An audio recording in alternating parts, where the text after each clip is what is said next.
नमस्कार, स्वागत है आपका स्वदेश हेल्थ में। मैं हूं आपके साथ दिनेश अवस्थी।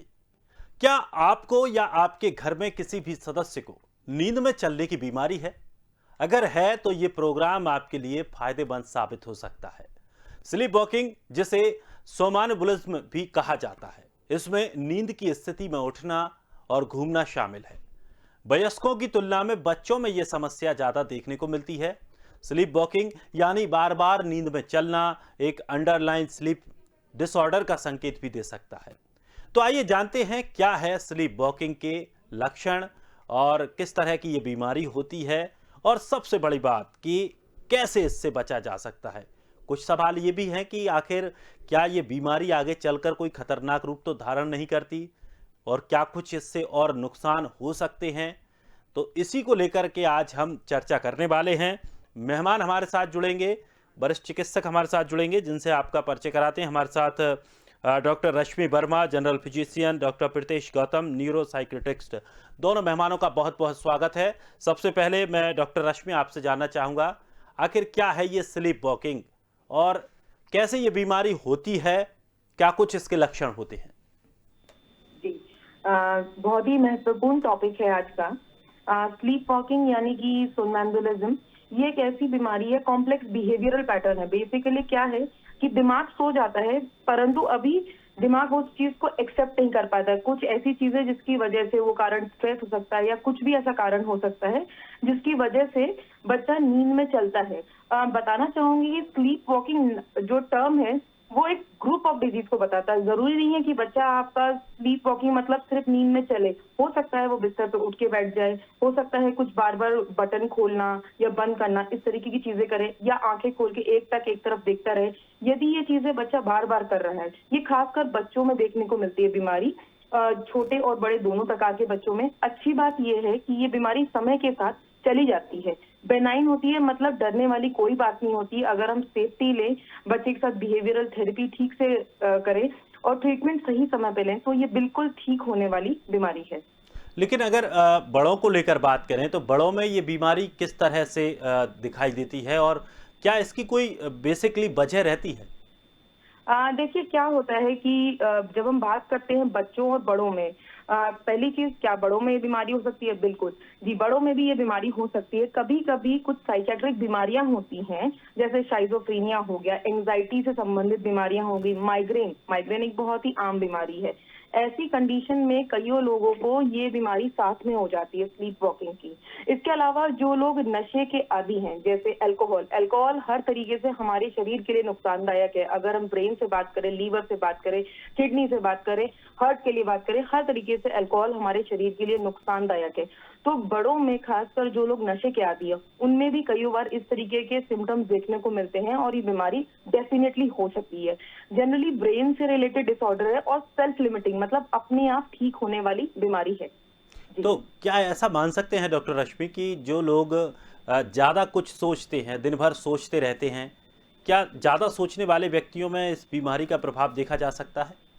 बिल्कुल, बिल्कुल, आपने सही बात कही। मैं खासकर बच्चों के बारे में बात करूँगी। छोटे बच्चे रहते हैं, हम कइयों ये चीज़ हर परिवार में देखने को मिलती है। छोटे बच्चे कभी ना कभी बिस्तर में पेशाब कर देते हैं। पेरेंट्स बहुत डाँटते हैं, बहुत नाराज़ होते हैं, उन्हें समझ में नहीं आता, क्योंकि एक सोशल स्टिग्मा है। मतलब लोगों के बीच में अगर आप कभी बताएँगे हमारा बच्चा बिस्तर गीला कर देता है, तो एक बहुत ही गलत धारणा बन जाती है। तो पेरेंट्स बहुत प्रेशर डालते हैं बच्चे पे। ऐसी कंडीशन में क्या होता है, रात में कइयों बार आप ऑब्जर्व करेंगे स्लीप वॉकिंग में बच्चा कुछ नहीं, सिर्फ उठेगा, बार बार बाथरूम जाएगा। तो ये एक डेफिनेटली जो दिमाग में प्रेशर क्रिएट हो जाता है, उसकी वजह से ये बीमारी उत्पन्न हो सकती है। बिल्कुल, डेफिनेटली। तो अगर इस तरह की अगर समस्या किसी को हो, तो कैसे उस पर रोकथाम की जा सकती है? किस तरह से उनको मतलब नॉर्मल बनाया जा सकता है कि इस तरह की वो स्थिति ना बने उनके साथ? जी। देखिए, पहले ज़माने की बात बताती हूँ आपको। इसकी अगर थोड़ी-सी हिस्ट्री में जाते हैं, मतलब थोड़े पहले की बात करते हैं, गाँव में, देहात में, इवन शहरों की बात कर रही हूँ, लोगों को पता नहीं होता था कि इस तरीके की कोई बीमारी है। तो लोग डर जाते थे।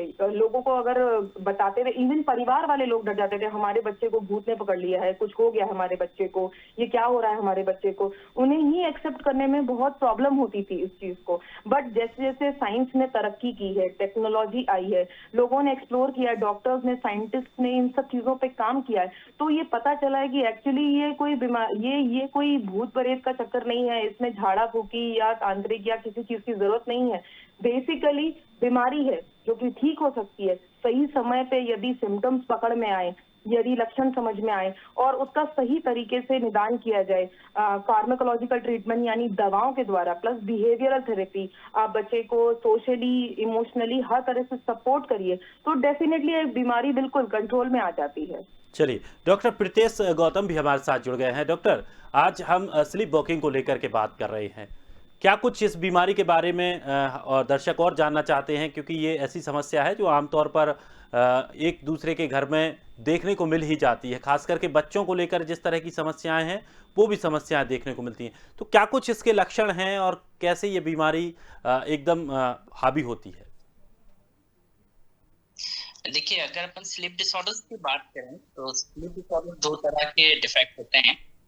एक, जब आप बच्चा सोने के लिए या फिर एडल्ट भी आप सोने के लिए जाते हैं तो आपकी आंखों के मूवमेंट्स होते हैं, इनको रैपिड आई मूवमेंट्स बोलते हैं। ये जो स्लीप सोमनैम्बुलिज्म जो है, ये आरईएम डिसऑर्डर है। इसका मतलब बच्चे की जो नींद है वो पूरी तरह से रैम स्लीप में नहीं जा रहा है बच्चा। यानी इसको आप ऐसे समझ सकते हैं कि ये थोड़ी सी स्लो स्लीप होती है, सुपरफिशियल टाइप की स्लीप होती है, डीप स्लीप नहीं होती है। और इस स्लीप में अगर कोई डिसऑर्डर हो रहा है तो बच्चा या फिर एडल्ट भी रात में चलना शुरू कर देते हैं, और इस समय उनकी एमनेसिया होता है उस एपिसोड, तो उनको याद नहीं रहता है एपिसोड की। दिमाग का सबकॉन्शियस में ज्यादा एक्टिव होता है जो अपन सोते हैं, तो सबकॉन्शियस माइंड की एक्टिविटी के कारण बच्चा वो याद नहीं रखता इवेंट। तो कई बार कई बच्चे करते हैं कि कार की तरफ चले जाएंगे, कार ड्राइव करने लगते हैं, सीढ़ियां उतर तो उसमें उनको चोट लग सकती है, या फिर डार्क है तो डार्क में गिर सकते हैं। और इसमें बहुत सारे डिसऑर्डर्स होते हैं, जैसे कि आप लोग अभी अभी देख रहे थे, नार्कोलेप्सी भी एक तरह का डिसऑर्डर है। इसमें व्यक्ति की नींद जो है सुबह के समय, जैसे ओबेसिटी बहुत ज्यादा है, ये तो ऑब्स्ट्रक्टिव स्लीप एपनिया है, तो इसमें सोमनैम्बुलिज्म होने के चांसेस ज्यादा हैं। तो ये कुछ साइकिल डिसऑर्डर्स होते हैं, जैसे अल्कोहल एडिक्शन या फिर कैनबिस एडिक्शन, गांजा लेने वाले व्यक्ति में ज्यादा प्रभाव रहता है। और मेलाटोनिन एक स्लीप हार्मोन होता है, इसकी डिफिशियंसी से भी ये होता है। हाइपोथायराइडिज्म के कारण सोमनैम्बुलिज्म होता है। वो इसमें कुछ ड्रग्स होती हैं जिसको हम फार्माकोथेरेपी बोलते हैं, वो ड्रग्स देती हैं। मेलाटोनिन हार्मोन के हम लोग नेजल स्प्रे आते हैं या फिर ओरल ड्रग्स होती हैं जिनको थ्रू इसको यूज कर सकते हैं। तो बिहेवियर मॉडिफिकेशन जो होते हैं जिसको स्लीप हाइजीन बोलते हैं।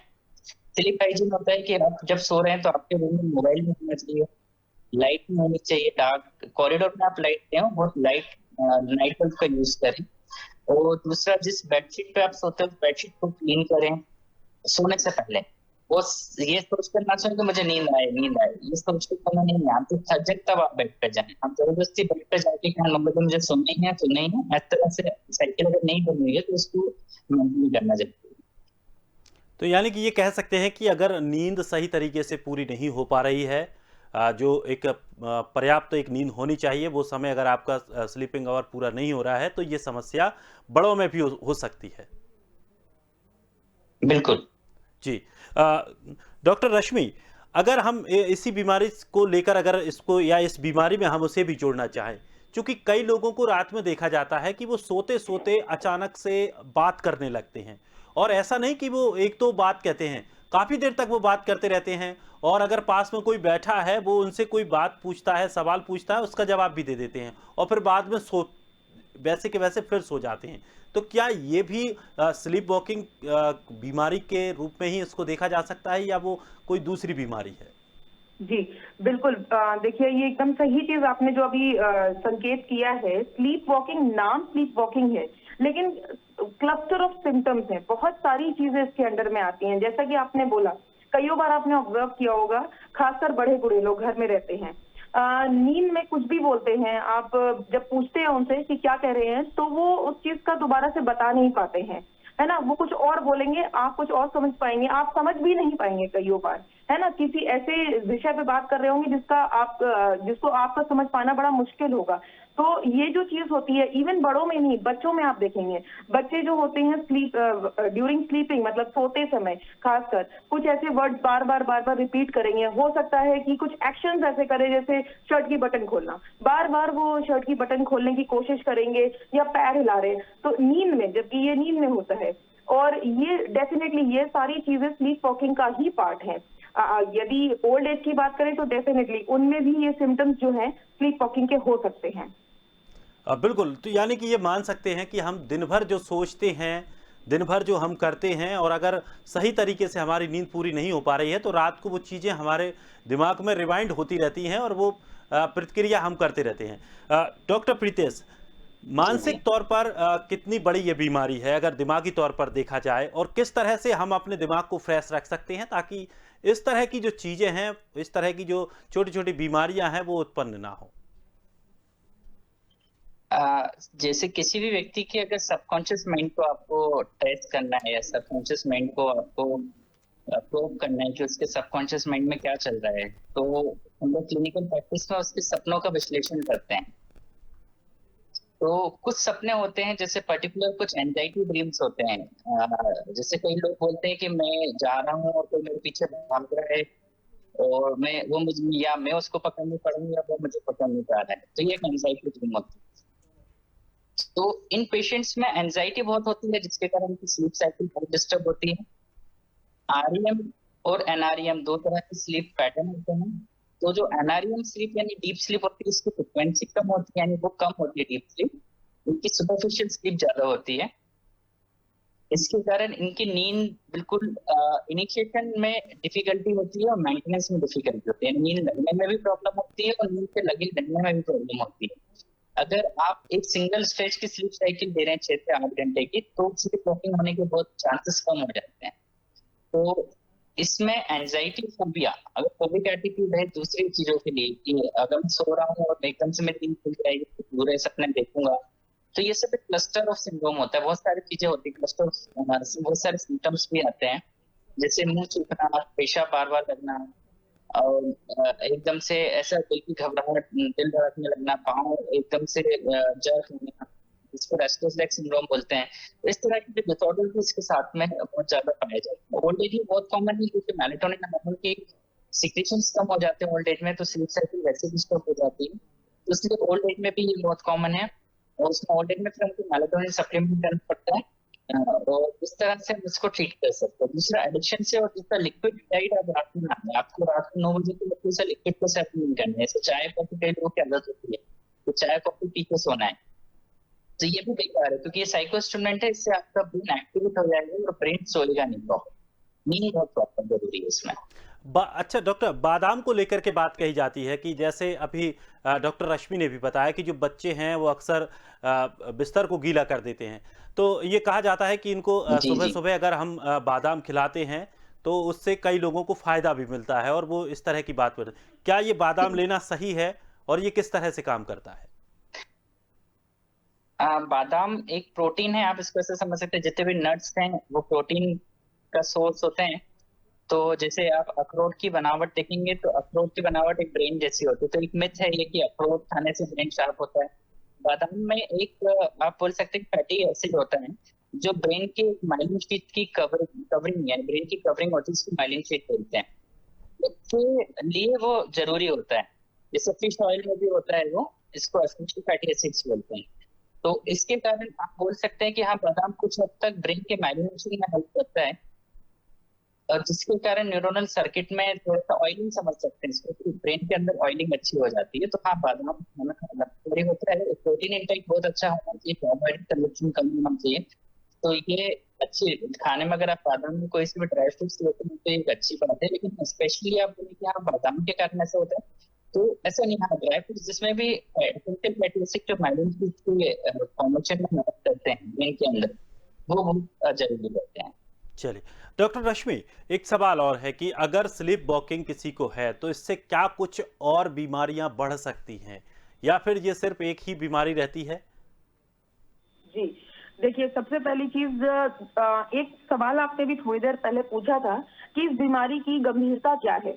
गंभीरता के बारे में बताना चाहूंगी कि अब 18% लोग, एक स्टडी के हिसाब से करीबन 18 से 20% लोग इस बीमारी से कभी ना कभी अपने जीवन में जरूर ग्रसित होते हैं। तो आप समझ सकते हैं कितनी गंभीर ये चीज है। मतलब एक कॉलोनी में यदि 100 घर है तो उसमें से कम 20 ऐसे परिवार होंगे जिनके घर में किसी ना किसी को ये बीमारी कभी ना कभी अपने जीवन में हुई होगी। तो इतनी गंभीर ये चीज है। हाँ, ये डेफिनेटली ये एक अच्छी बात है कि सेल्फ लिमिटिंग डिजीज है, करेक्टेबल है, मतलब ठीक हो सकती है। यदि अल्कोहलिक है बंदा, ओल्ड एज का, अगर वो छोड़ देता है, वजन ज्यादा है जिसकी वजह से बीमारी, अगर वो कम करते हैं तो डेफिनेटली ये ठीक हो सकती है। और बच्चों में तो खासकर अगर आप बिहेवियरल थेरेपी देते हैं तो उसका बहुत अच्छा रिस्पॉन्स आता है। अब दूसरी बात, कॉन्सिक्वेंसेज, मतलब कि कितनी खतरनाक ये बीमारी हो सकती है। तो बता दूं आपको, जैसे रात में बच्चा सो रहा है, अचानक से चलने लगता है तो चोट लगने का डर है। मान लीजिए पहली मंजिल या दूसरी मंजिल पे आप रहते हैं तो बच्चा छत से गिर सकता है, खिड़की से गिर सकता है। तो ऐसे में गंभीर बीमारियां सर में, पैर में, हाथ में, हर जगह लग सकती हैं। इसके बाद बात करते हैं सोशल एम्बैरेसमेंट। आपको पता है कि जब भी कुछ ऐसा इशू होता है, हम किसी से ये चीज डिस्कस नहीं कर सकते। घर में, परिवार में, इवन क्लोज रिश्तेदार हैं, हम उन्हें नहीं बता सकते कि हमारा बच्चा या हमारे घर में बड़े जो हैं वो इस बीमारी से ग्रसित हैं। तो इतना सीरियस ये चीज है। अब बात करती हूँ जो प्रश्न आपने पूछा कि क्या ये बीमारी सिर्फ एक बीमारी है या किसी और चीज से एसोसिएट कर सकते हैं। कुछ ऐसी बीमारियां हैं, साइकियाट्रिक बीमारियां हैं, न्यूरो साइकियाट्रिक कंडीशंस हैं जहां पे ये बीमारी देखने को मिलती है। जैसे सिजोफ्रेनिया एक बीमारी है जिसमें व्यक्ति को ये स्लीप वॉकिंग की दिक्कत हो सकती है। एंजाइटी से रिलेटेड जितनी बीमारियां होती हैं उनमें भी स्लीप वॉकिंग काफी हद तक देखने को मिला है। इसके अलावा माइग्रेन, मैंने आपको पहले भी बताया था, माइग्रेन के पेशेंट्स में भी ये कंडीशन देखने को मिल सकती है। कुछ और ऐसे कंडीशन है जैसे रेस्टलेस लेग सिंड्रोम हो गया और टर्कॉट सिंड्रोम हो गया। हालांकि ये बहुत आम बीमारियां नहीं है, बट इनसे ग्रसित लोगों को भी स्लीप वॉकिंग बीमारी हो सकती है। जी बिल्कुल। और हमारा उद्देश्य यही है कि जो दर्शक इस कार्यक्रम को देख रहे हैं, अगर उनके पास इस तरह की कोई समस्या है तो इस कार्यक्रम पर जरूर बने रहें, क्योंकि आपको बहुत सारी ऐसी जानकारियां मिलने वाली हैं जो शायद आपको वैसे नहीं मिल पाएंगी। जब आप भले ही किसी डॉक्टर के पास जाते हैं तो हो सकता है आप इतना समय ना दे पाएं या इतनी गहनता से उस पर चर्चा ना कर पाएं। आप दवा लेके आ सकते हैं, लेकिन आपको ये चर्चा जानना और सुनना भी बहुत ज़रूरी है। डॉक्टर प्रीतेश, अब हम इस बीमारी को लेकर के अगर बात करें, इस पर किस किस चीज़ें हैं, कौन कौन सी वो चीज़ें हैं जिन चीज़ों को हमें छोड़ना होगा? अगर इस तरह की समस्याएं हैं तो क्या चीज़ें इसमें हमें त्यागनी होंगी बिल्कुल पूरी तरह से, कि इन चीज़ों का हमें इस्तेमाल नहीं करना है? इसमें मुझे लगता है कि जो अडल्ट हैं वो अब समझ सकते हैं कि दो तरह के रिलैक्सेशन टेक्निक्स में एडवाइस करता हूँ अपने पेशेंट्स को। जैसा कि साइकोलॉजिस्ट ने बताया कि अपन बिहेवियर मॉडिफिकेशन से बिहेवियर थेरेपी से ठीक हो सकती है, तो दो तरह के मैं एडवाइस करता हूँ पेशेंट को। एक होता है सेल्फ हिप्नोसिस और एक प्रोग्रेसिव मसल रिलैक्सेशन। तो ये दो तरह के रिलैक्सेशन टेक्निक है। इसमें कुछ नहीं करना पड़ता। आपने योग निद्रा करके सुना होगा, जो बहुत कॉमन है आपके देश में, अपन न्यूज चैनल और इनसे पहले योग निद्रा सुनते हैं। तो जब भी आप सोने जाएं तो आप अपने माइंड को रिलैक्स करने के लिए आप सोच सकते हैं कोई अच्छी इमेजिनेशन जहाँ पे आपको बहुत अच्छा लगता है, वो इमेजिन आप सोच के उसको उस पर कोशिश करें, उस जगह अपने आप को फील करने की, और अपनी मसल्स को रिलैक्स करने की कोशिश करें। तो ये दो तरह के रिलैक्सेशन टेक्निक्स है। दूसरा स्लीप हाइजीन, जैसे कि मैंने आपको बताया, स्लीप हाइजीन में कोई भी कैफीन कंटेंट आप कोई सा लिक्विड खा लें। मोबाइल आपके रूम में नहीं होना चाहिए। दूसरा, आपके रूम में कोई भी ऐसी अलार्म क्लॉक नहीं होनी चाहिए, या घड़ी की जो टिक आवाज आती है वो नहीं होनी चाहिए, जिससे आपको आएगा और आपकी नींद खुल जाएगी और आपको एंजाइटी होती रहेगी कि 5 कब बज रहे हैं, 6 कब बज रहे हैं, और आप बार बार घड़ी देखेंगे। तो वो कॉरिडोर में लाइट होनी चाहिए, आपके रूम में लाइट नहीं होनी चाहिए। एक पर्टिकुलर बेडशीट होनी चाहिए जिसपे आप सोते हैं, उस बेडशीट को क्लीन करना है। ये स्लीप हाइजीन होती है। इसके साथ आपको एक बात को याद रखें, अगर आप मोबाइल, टीवी या लैपटॉप, आजकल लोगों को लेट नाइट मूवीज देखने हैं, जो नेटफ्लिक्स और इस तरह के आप देखते हैं ओटीटी प्लेटफॉर्म्स की मूवीज का चढ़ा हुआ है, इन पेशेंट इससे पेशेंट बढ़ जाते हैं। दूसरे गेम्स खेलने वाले जो पबजी और इस तरह के गेम खेलते बच्चे इस तरह से आ रहे हैं, तो रात में इंटरनेट एडिक्शन डिसऑर्डर या मोबाइल एडिक्शन डिसऑर्डर के हैं, वो पेरेंट्स मेंटेन करते हैं, लेकिन तो ऐसा हो रहा है, ये स्लीप वॉकिंग या फिर सोमनम्बुलिज्म या फिर बहुत तरह के डिसऑर्डर्स हो गए। तो ये सब क्या करते हैं, ब्रेन को एक्टिवेट करते हैं। तो आप इन सोशल मीडिया से दूर रहें, रात को सोते समय आप म्यूजिक सुन सकते हैं लाइव, आप रीड कर सकते हैं उस समय, इससे एंजाइटी भी कंट्रोल रहेगी और स्लीप बढ़िया रहेगी। दूसरे इससे संबंधित कुछ डिसऑर्डर्स हो जाते हैं, जैसा कुछ पेशेंट्स में, अगर डायबिटिक है ऑलरेडी पेशेंट, तो सोमनम्बुलिज्म से उसकी अनकंट्रोल डायबिटिक हो जाएगी। डायबिटीज कितनी भी दवाइयां देंगे, आप उसके कंट्रोल नहीं होगी। अगर ब्लड प्रेशर है पेशेंट को, तो ब्लड प्रेशर भी बढ़ सकता है। और अगर ब्लड प्रेशर नहीं भी है, लेकिन रिपीटेडली अगर स्लीप डिस्टर्बेंसेस हो रहा है, तो there are chances of hypertension इस पेशेंट। तो ये ब्लड प्रेशर बढ़ना, ओबेसिटी का बढ़ना या शुगर का बढ़ना, ये प्रॉब्लम हो सकती है इस बीमारी के साथ, सोमनम्बुलिज्म के साथ। बच्चों में मैं देखता हूँ कि बच्चों में अगर ये बीमारी है तो उनका बिहेवियर बहुत ही क्लीनिंग हो जाता है, या तो पेरेंट्स से बहुत ज्यादा चिपक के सोना है, या फिर पेरेंट्स बड़े होने के बाद भी पेरेंट्स को छूटते नहीं है, बचपन में उनका बहुत ज्यादा रहता है इनसिक्योर टाइप का। दूसरा, स्कूल में उनका परफॉर्मेंस बहुत लो होता है। तो इस तरह की मैंने क्लिनिकल केसेस में इस तरह के पेशेंट्स देखे हैं, जिनमें ये फाइंडिंग्स में देखता हूँ। जी। तो ये काफ़ी महत्वपूर्ण जानकारी थी, क्योंकि जिस तरह से जो साहब अगर आपको सोना है और इस तरह की अगर समस्या है, तो सबसे पहले मुख्य बात का ध्यान रखना है कि किसी भी तरह का शोर शराबा ना हो आपके आसपास जहां पर आप सो रहे हैं। चूंकि घड़ी तक का डॉक्टर ने अभी कहा कि घड़ी भी आप अपने कमरे में ना रखें जिसकी टिक टिक की आवाज़ आए। तो बिल्कुल शांति वाले माहौल में आपको सोना है, तब इस तरह की बीमारियों पर आप कंट्रोल पा सकते हैं। डॉक्टर रश्मि, खान पान को लेकर अगर बात करें तो किस तरह के खाने पीने का इस्तेमाल करना होगा, कौन सी वो खाने पीने की चीजें हैं जिनको छोड़ना होगा अगर जिस व्यक्ति को इस तरह की समस्या है तो? जी। देखिए, खान पान की बात करूं तो जैसे कि आपने बताया कि अभी बात हुई थी बादाम की, ओमेगा 3 फैटी एसिड का रिच सोर्स है और ब्रेन में माइलिनेशन में हेल्प करता है। तो डेफिनेटली जो ड्राई फ्रूट्स हैं उनका सेवन जरूर करिए, नंबर 1। नंबर 2 बात करते हैं अल्कोहल, ये खासकर बड़ों के लिए, ऑब्वियसली बच्चे अल्कोहल नहीं लेते, तो अल्कोहल यानी शराब का सेवन आप तुरंत बंद कर दीजिए। नशे में किसी प्रकार का नशा हो, चाहे वो अल्कोहल हो, चाहे वो स्मोकिंग यानी कि बीड़ी पीना, सिगरेट पीना है, इन सबको आपको बंद करना पड़ेगा। तीसरी चीज है, एक खास पैटर्न ऑब्जर्व करा गया है कि कैफीन वाली चीजें, कैफीन मतलब चाय हो गया, कॉफी हो गया, ऐसे कार्बोनेटेड ड्रिंक्स हो गए, मतलब कोल्ड ड्रिंक हो गए, इन सब का सेवन थोड़ा सा कम करने की जरूरत है। बड़े लोगों में खासकर जिनका वजन ज्यादा है, उन्हें वजन कम करने की जरूरत है, क्योंकि ऐसे लोगों में भी इस तरीके की बीमारी डेफिनेटली आ सकती है। खासकर वजन ज्यादा, अधिक वजन, मतलब मॉर्बिड ओबेसिटी के जो इंडिविजुअल्स हैं, जो लोग हैं इससे ग्रसित हैं, तो उनको ये बीमारी हो सकती है।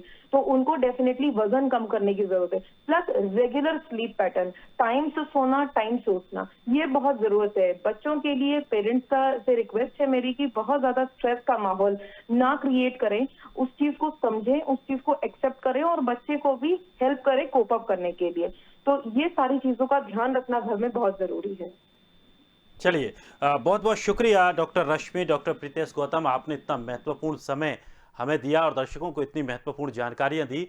तो स्लीप वॉकिंग कितनी खतरनाक है ये तो आपने समझ लिया और सोच लिया, लेकिन इससे बचा जा सकता है। ये कोई ऐसी बीमारी नहीं है कि इसका कोई इलाज ना हो, इसका इलाज है। इसका इलाज है हमें अपनी जो दैनिक दिनचर्या है उसमें हमें अपना सुधार करना होगा, सही समय पर सोना होगा, खास करके नशीले पदार्थ जिसमें सिगरेट है, शराब है, इसका हमें इस्तेमाल बिल्कुल नहीं करना होगा। और जितना हो सके अगर इस तरह की किसी को समस्या है, अगर स्लीप वॉकिंग की किसी को समस्या है, तो वो चाय को, कॉफ़ी को भी थोड़ा सा दूर करके रखें, क्योंकि कैफीन बहुत ज़्यादा नुकसानदायक इस बीमारी के लिए बताई गई है। बाकी आप अगर इस सही तरीके से अपना ख्याल रखेंगे तो आप बेहतर बने रहेंगे।